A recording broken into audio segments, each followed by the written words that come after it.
Well, out of the ashes of a volatile wildfire season, one Ely resident is finding a creative way to bring both neighbors and struggling local businesses together. In Northern News Now's Kyrie Johnson shows us how a simple sketch is turning into a community-wide lifeline.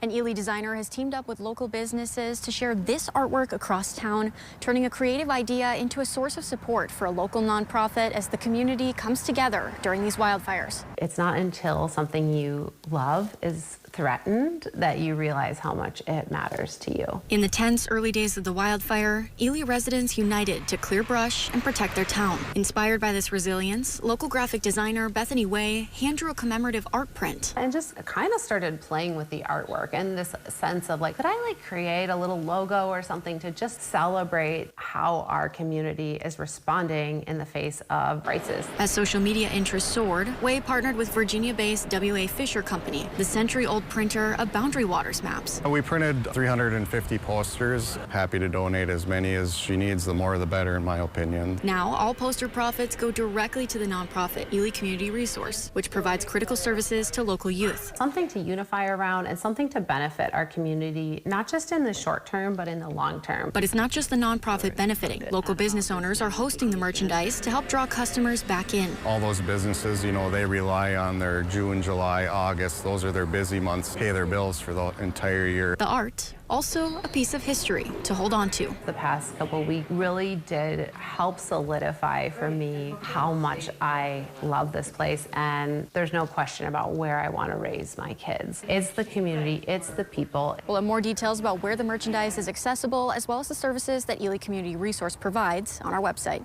In Ely, Kyrie Johnson, Northern News Now.